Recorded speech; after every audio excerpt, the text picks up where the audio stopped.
if you're mentally tough, right? If you want it badly enough, a recession is a good thing because it's a shakedown. It just shakes down, all the wannabes are going to disappear, and then you come back stronger. You weather it and you come back stronger. How do you build a network, run a profitable business, and make an impact? Oh, and have a personal life at the same time? That's the question, and this podcast is the answer.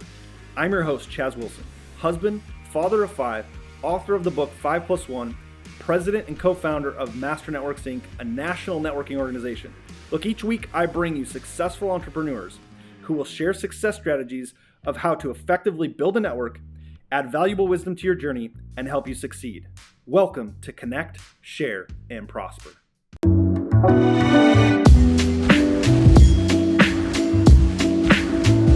Hey everybody, welcome to another episode of Connect, Share, Prosper. This is episode 87. Hard to believe, episode 87. We're closing in on 100.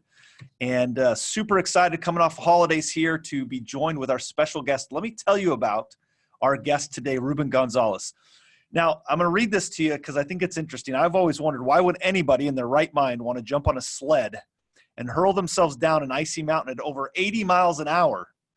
At the age of 21, Ruben Gonzalez took up the sport of luge and started training for the Olympics. 4 years and a few broken bones later, Ruben made his Olympic dream come true, which is incredible. But he didn't stop there. Ruben kept training. At the age of 47, he was racing against 20-year-olds at the Vancouver Winter Olympics. Incredible. And so Ruben's the first person, guys, get this, he's the first person to ever compete in 4 Winter Olympics, each in a different decade. That's phenomenal and incredible. He's still competing at the age of 56. And so Ruben is one of the most popular speakers in America. His best-selling book, The Courage to Succeed, has helped countless people achieve their goals and dreams. Guys, get ready to be inspired and trained and just get a ton of wisdom. I'm proud to have on our show 4-time Olympian Ruben Gonzalez. Welcome to Connect, Share, Prosper. Hey, Chaz. Great to be here. Listen, I think, first of all, to compete at the highest levels of the Olympics is an amazing thing, but to do it 4 times is incredible. So kudos to you and congrats on that. Thanks. I pinch myself. I'm all black and blue under these sleeves. Yeah. So, but okay. So let me start with this. We'll welcome a lot of people. We've got Tina and Ricardo and Mike. We got a lot of people hopping on here. So guys, share this out. We've got Olympian Ruben Gonzalez on the podcast today. Get your questions ready. But here's what I want to know. The luge. Why the luge? When I was a kid, when I saw the Olympics, I was 10 years old and I was hooked. I thought, that's what I want to do. That's my dream. But I was always the last kid picked for PE in school because I got a lot of heart, but I was a slowpoke, all slow twitch fiber. Okay. So I never thought it was possible. And my dad got me to read biographies. He said, if you'll study the lives of great people, you'll figure out what works and what doesn't work in life because success leaves clues. And what I kept seeing over and over again was perseverance, right? Successful people don't quit. They're just a bunch of hardheads. And so at the age of 12 years old, I made a decision to change my life. I said, hey, if quitting's, the key to reaching your dream, not a guarantee, but at least you got a shot, then from today on, I'm not quitting anything. Mm-hmm. By high school, my nickname's Bulldog. And I was very tenacious. And when I was 21, I'm watching the Olympics again on TV, the Sarajevo Winter Olympics. I see Scott Hamilton, the figure skater, win the gold medal. That little 18-year-old kid, about 110 pounds, soaking wet. He gave me hope. I thought if that little guy can win, I can at least play. I'll be in the next Olympics no matter what. It's a done deal. I just got to find a sport. And so I was a bench warmer at the Houston Baptist soccer team back then. But for the first time in my life, I had belief, right? You need belief and you also need desire. Belief will get you going, and belief gets you started. Desire keeps you going when the going gets tough, right? Because ain't nothing going to make you quit because you want it so bad. Well, now I was ready to take action. I actually wrote Sports Illustrated a letter, and before I went to the library, I said, I got to find a sport. I'm looking through the summer sports. Took me 5 minutes to realize there's no way I can't do any of this stuff. You got to be a super athlete. I started looking at the winter sports, and I thought, man, I need to find a sport with a lot of broken bones, maybe a lot of quitters, right? And I just won't quit. That's where I can make my strength, right? My superpower is perseverance. And so I'm looking at ski jump, bobsled, and luge.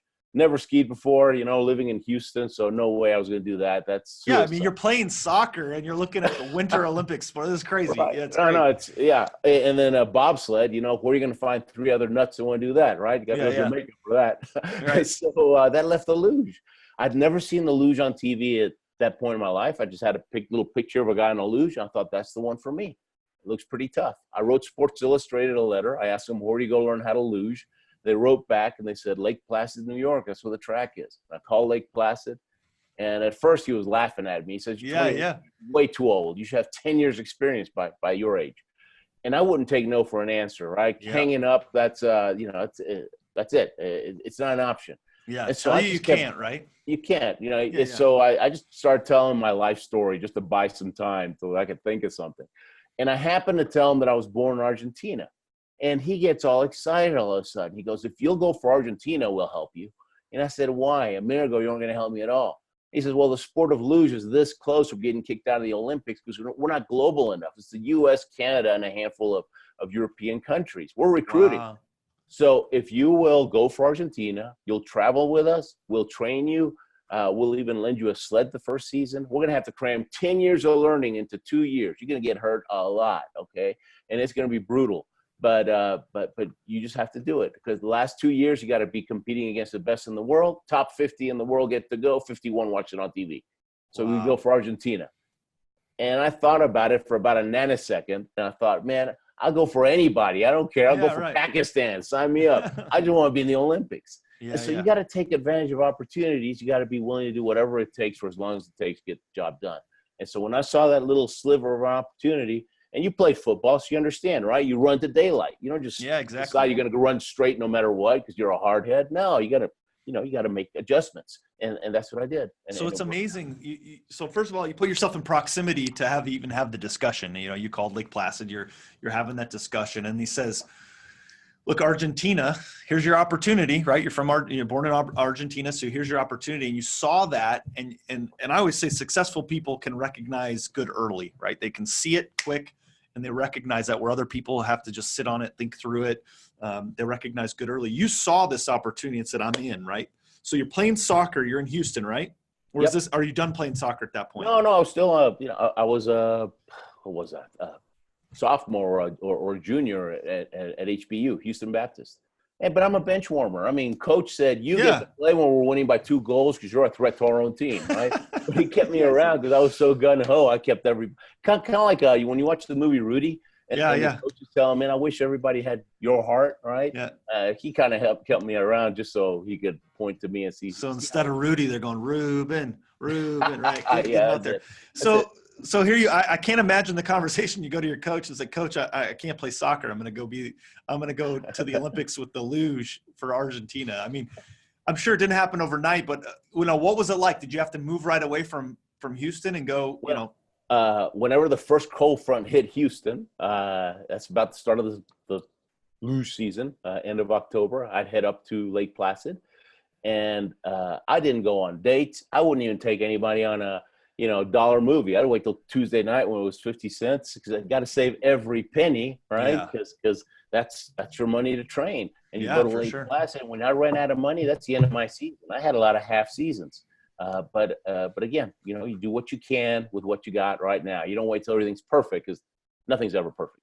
Yeah, that's great. Guys, we're with Ruben Gonzalez, 4-time Olympian with the luge. Amazing. He's got a great book called The Courage to Succeed. If you have questions for Ruben, make sure you post them here on Facebook. I'll make sure I get those, asked towards Ruben here.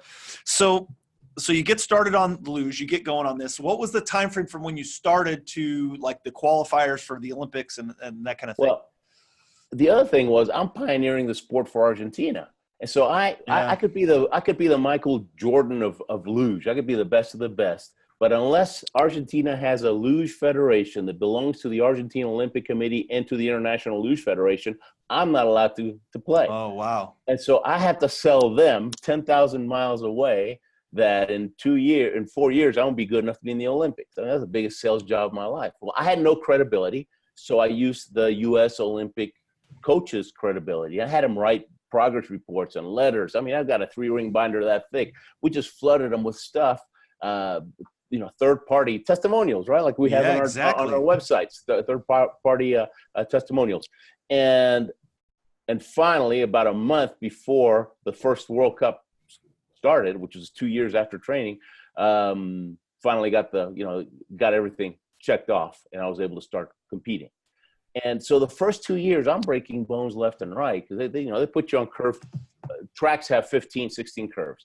They start you off on curve 10. You're going 20 miles an hour. Crash, crash, crash, crash, crash. Finally, you figure it out. He moves you up a couple of curves. Coach does, right? Now, 30 miles an hour. Oh, my gosh, I have no time to think. This is crazy. Crash, crash, crash, crash. Figure it out. Move you up. You literally crash your way to the top.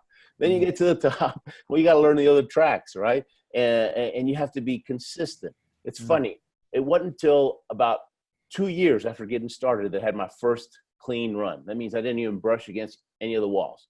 2 years. 2 years, okay? My first clean run. I was so excited. I went up to the coach, and this big Austrian guy, tough as can be. I mean, 3-time world champion. I mean, so coach, I had a clean run. He goes, good, Ruben. Now you know it's possible. Good is not good enough. You must be consistently good. It's 4 runs in the Olympics.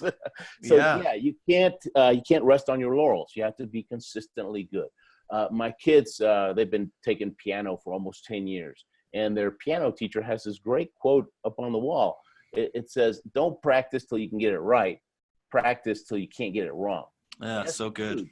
It's huge. I think it's interesting too, because there's so many parallels between, what your story is about being in the Olympics to what it means to be an entrepreneur and how that works. I mean, if you think about it, you're talking about not getting paid for 2 years, not having a clean run for 2 years, not even sure you're going to be able to be in the Olympics, but putting in the work every single day, not knowing what the outcome's going to be. And yet I see so many people get into business and they say, I mean, I should be getting paid right away. I should be making, this should be successful. And they start comparing. I'm sure it was tough for you too, because you had other athletes there. How did you stay out of the compare game, right? Like you see other people like that could easily shut you down. I mean, you could use it as motivation, one could say, but how did you? Brutal.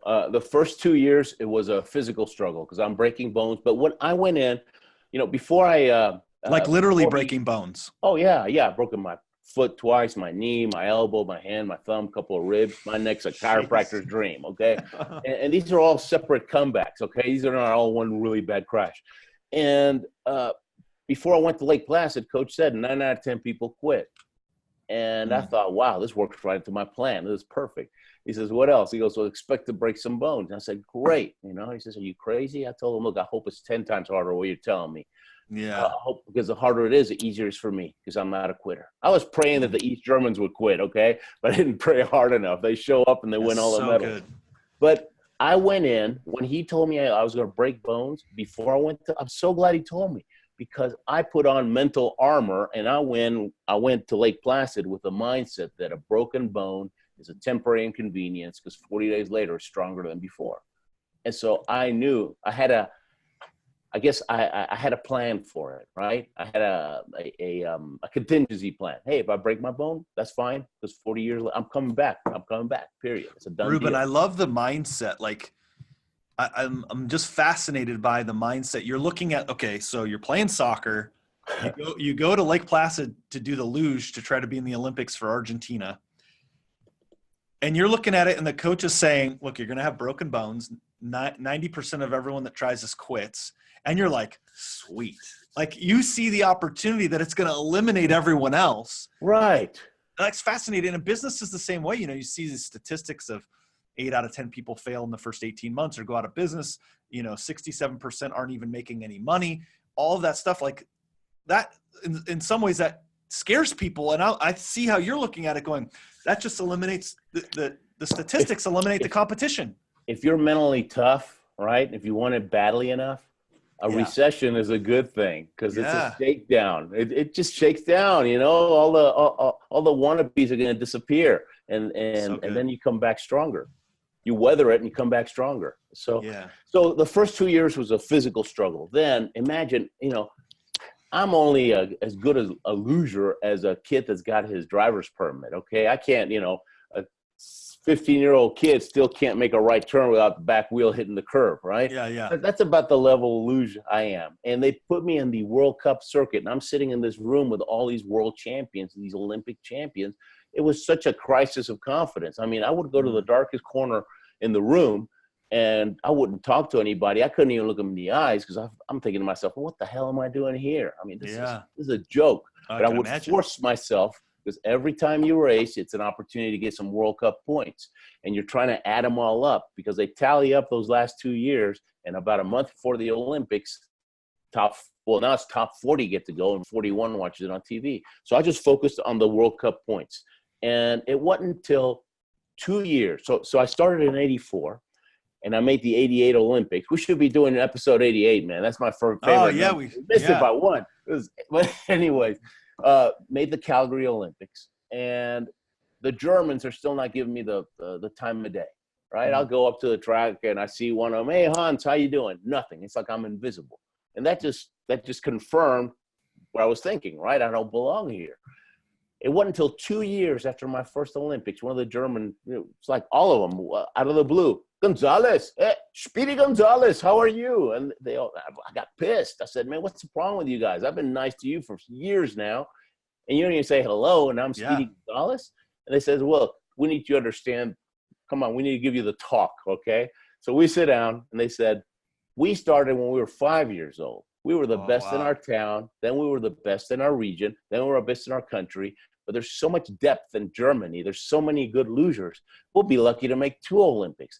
And afterwards, you know what we're going to do? We're going to be coaches for the rest of our lives because we respect the sport and we love the luge. And we're sick and tired of seeing people from other countries. They come, they do 1 Olympics, and they disappear, right? You know what we call them? We call them Olympic tourists, right? Because they don't even care. But here, it's 2 years after your first one.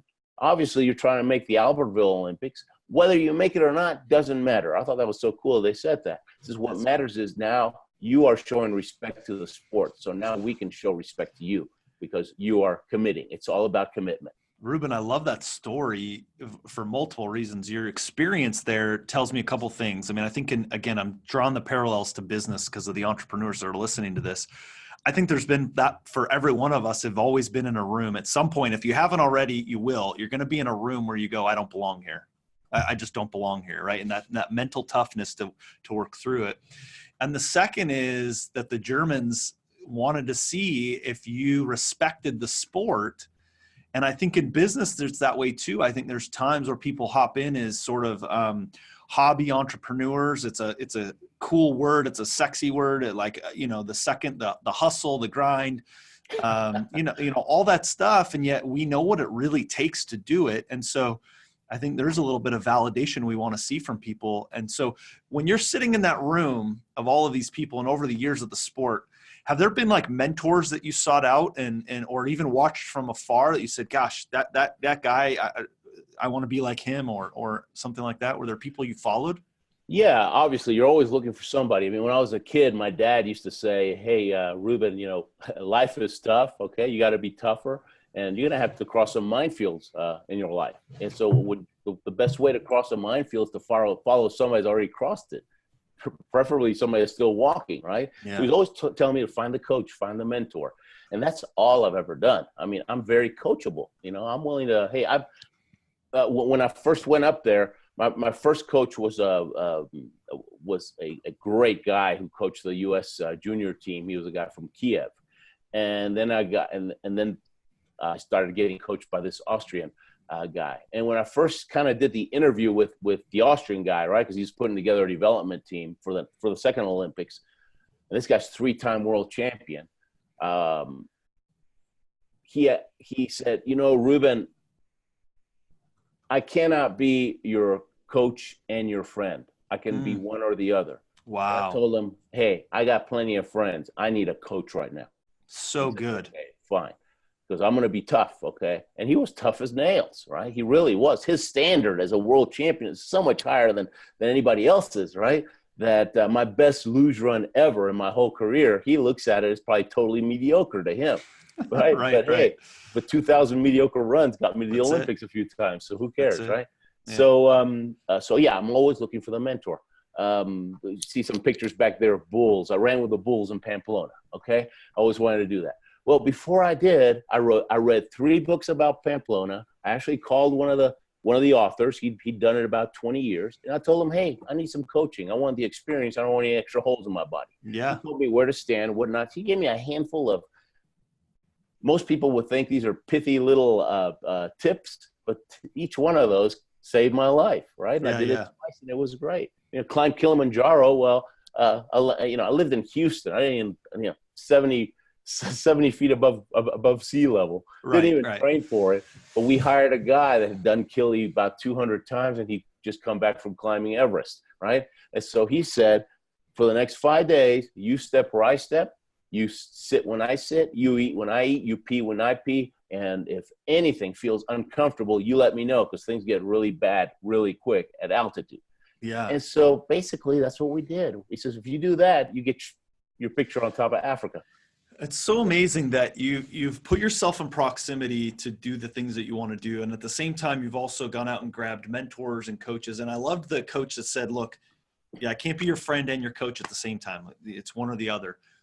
But the thought comes to me, and then I want to get to something about the luge here in a second. The thought comes to me then is, but throughout that time he was your coach, did a friendship build? Or was he strict coach all the time? He was strict. That's he was amazing. Strict, and he's a big, tough guy. I mean, like 6'6", built like a rock, And he puts out this vibe like The Sopranos. I'm still a little intimidated by the guy, even though last time I talked to him, we were just having lunch in Innsbruck, and it was a totally different feeling, right? Because now we're friends. Yeah. But still, I was on my toes. I didn't want to mess up for coach. But I think that's what we need. I believe everyone needs a good coach in life and business, et cetera. And that's pretty amazing. So here's a question I want to ask you. And again, guys, we're with Ruben Gonzalez, Olympian. If you have a question, make sure you post it here. So I can't imagine, first of all, what it's like to go screaming down the mountain at, 80 miles an hour? Is that 80, about 90, 95 in Vancouver? Yeah. Man. Pulling Pulling 6 Gs on some of the curves. And your head's just hanging off the end of the sled, okay? I mean, you're totally exposed. I mean, you're wearing a spandex suit. I white-knuckled it for over 20 years. I hated it. I was scared to death. The handles of a luge sled are just a couple of pieces of rebar that are bent in like a C, and they're welded to the frame of the sled. And you hold on to them, right? A couple of times in the early days, I'd gotten to the bottom of the track. I had bent that rebar out of fear. And I promise you, I can't do it. That was pure adrenaline. I'm not that strong. It's like a granny picks up a car to save a baby, right? It's that kind of thing. I hated it, but I kept at it because, I saw the luge. The luge was the vehicle. The Olympics were the dream.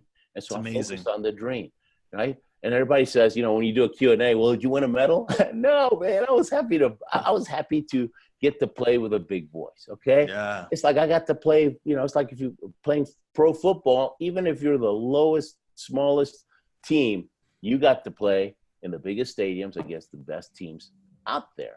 I've always said that. I always thought like the dream would be put me on the kickoff team of any NFL team, and I just get to. I mean, now they just kick it in the end zone every play anyway. So let me run down and hit one guy one time, and whatever, get the league minimum and be on a football. That'd be amazing. So I get it, right? Yeah, right. But people think that it's the media that makes them think you're a medalist or nothing. But at the Olympics. The Olympics is no different from an NFL season. It starts. There's a handful of teams that have a shot this year, probably just a couple of teams, and everybody else is either reconstruction or they're not going to be there. And so the Olympics, 80% of the athletes, they're not going to win a medal. Their medal is walking in the opening ceremonies. It is. Mm-hmm. And you're walking in the Olympic Village, and everybody's got a silly grin, and nobody's walking. Everybody's kind of floating around for 2 weeks, right? And so it's amazing. Yeah, it's great. And there's this instant respect, no matter, you can be the top or the bottom of the ladder at the Olympics or at a World Cup race. And there's this respect because they understand what it took to get there. Yeah. So Ruben, you've continued this, I love the title, The Courage to Succeed. Because I couldn't think of anything that takes more courage than to go cruising down at 90 miles an hour down the luge. So how's that translated into what you're doing today for business, and what are you working on right now? Well, I always wanted to have my own business, but I didn't know what. I I was pre-med in college, and I sold copiers for a while, and in downtown Houston. And about a month before the Salt Lake City Olympics, this little kid in my neighborhood, he goes, "Hey, Ruben, when you get back from the Olympics, will you be my show and tell project in school?" And I thought, sure, why not? Yeah. And I picture show and tell, 20 kids in a classroom. There's, 5 minutes because everybody's showing something off. So I took the sled, the helmet, the torch, because I was an Olympic torch bearer. I thought, no prisoners, right? I'm finally going to get my gold medal. And the principal takes me to the auditorium. It's actually the cafeteria. There's 200 kids sitting on the floor. He says, "You got 45 minutes. Have at them." And I thought I was going to die. Okay, I've never taken a speech class in my life. I've never, I'm an introvert, believe it or not. And I said a little prayer. I said, "God, what do I do now?" And what I felt I needed to do was just tell them your story and give them some pointers to help them reach their goals and dreams. And so I did. And afterwards, the principal gets in my face and, "Man, you got a gift. You're better than the people we pay. You need to do this for a living." I said, "Well, you get paid for show and tell?" He says, "No, it's a speaking profession. Don't you know anything?" Well, he's so in my face about it. He got me thinking about it. And for the next 3 days, I thought, that was actually kind of fun. Sure beats knocking on doors trying to sell a copier. And I quit my job 3 days later. I figured, Wow. if I can sell a copier, I can sell a Ruben too, right? And so I started hitting the phones and cold calling. In the first year and a half, I spoke in schools in Houston. Then since this is so applicable to business, this is my background was in sales, big companies started hearing about me. And I do tons of sales kickoffs for Fortune 500 companies. Got to share the stage with Zig Ziglar about 25 times. I mean, talk about validation. I mean, one day we just finished speaking for about 5,000 people. And Tom Hopkins is there. He's one of these classic guys. Oh, yeah. He wrote The Art of Sales or something like that. He was a big realtor guy. Mm-hmm. So they both spoken. And we're waiting in the green room to get picked up to go back to the airport. And so Zig's ride comes in. So he walks off. There's this long hallway, about 30 feet long. About halfway out, he stops. He does this. Turns around. He goes, "Hey, Ruben, would you come and speak to my salespeople? They need to hear your story." Oh my gosh! Zig Ziglar wants me to speak for his people. And then about a half an hour later, it's like scripted. Okay, I just can't believe it. Tom Hopkins walking out, stops in the same spot, does the same thing. "Hey, Ruben, I'm having a boot camp in Phoenix. 1,000 salespeople. Would you like to come and speak for them?" It's crazy. Yeah. That's like when the Germans said, "You're cool." Yeah. Thank God. Amazing. Okay. Yeah. And so it's something that you've continued to do. I'm seeing the same parallels, right? You put yourself in proximity, find coaches and mentors, put in the work, maybe not get paid for a while doing it, right? Just putting in the work, and then it shows up because you're willing to break some bones. Yeah. It's kind of like football season, right? Yeah. You go out there and you pay the price, and then if you really paid the price, you get to play a little bit. Although when you take the stage and someone says break a leg, you've already done that a million times. Right? So, nobody's ever told me that. That's great. Yeah. So listen, man, I first of all, I think it's an amazing story. I think it's obviously it's not finished. You got amazing things in front of you, and you're still writing that story. But crazy successful stuff. Where can our listeners follow you, find you, and track what you're doing?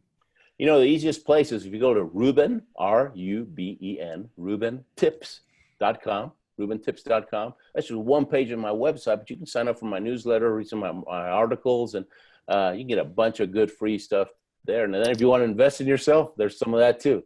But a lot of videos there too from best parts of the highlights from my talks. And so RubenTips.com. So last question here. For someone who is, they're in business and maybe not getting the results that they hope to, right? They're working hard. They're putting in that work. And again, you had a 2-year, run to try to get ready for that, those events and get ready for the Olympics. And maybe they're at it 2 years, maybe they're at it 1 year. What would you say to somebody who's getting prepped, in business, and they're just not getting the results that they want? What should they do? You have to regularly meet with your coach. You really do, because they have an objective. They've been there, right? So first they need a coach, right? You got to have a coach. Yeah, and it might be a mentor. It doesn't have to be same thing. Somebody has done it. Somebody's been through those trenches. When I got started speaking, it was February of 22 was the Olympics, Salt Lake City. Then I come and talk to the kid. Then I quit my job. June, July, August, I'm living the dream. I'm speaking all over Houston and, making some money. It's great. Got my own business. I forgot that the summer's going to be dead, right? The school's out.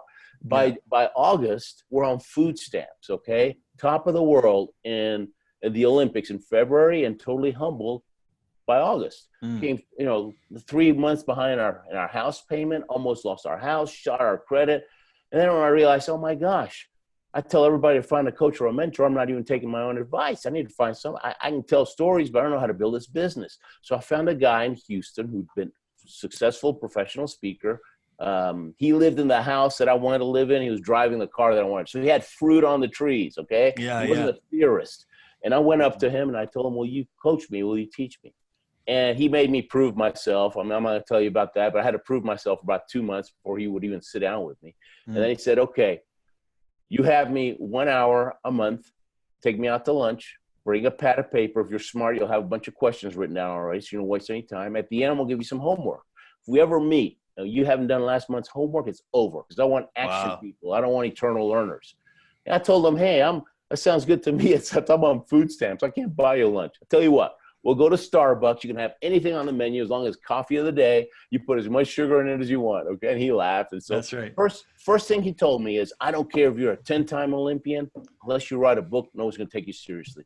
Because the author is considered the authority of his subject. I told him I can't write a book. I made C's in English. My parents celebrated when I brought a C in English. He says, you got a great story. You write it down. We give it to some A students. They clean it up for you. That's just grammar. I thought, oh my gosh, I didn't think about that. He goes, yeah, it's called editing. So shut up and sit down. So that was the courage to succeed. So he was the same as your Austrian coach. Like same vibe, same body size. I'm sure they wear the same pants. I tell you. But that's what you that's what you needed too, probably, right? That's my coaches have been like that. Yeah. Love it. Yeah. Hey, so I got a question from Mike Forrest in Missouri. He said, what was your favorite speaking engagement? Wow. You know what? My favorite ones are, believe it or not, are Amway groups. The Amway groups, they are so gung-ho, because they're there because they want to learn. They paid to spend several days and they're all taking notes. They're all excited. They're pumped up. They want to learn how to build their business, and they want to learn success principles. When you speak at a corporation, it's hit and miss because it all depends. When I spoke at schools, for example, you'd go to the office so you get your ID, and I could tell right away what the principal is going to be like just by seeing the way people behaved in the office. They're either relaxed and having fun, or they were fear factor, right? They're all scared, right?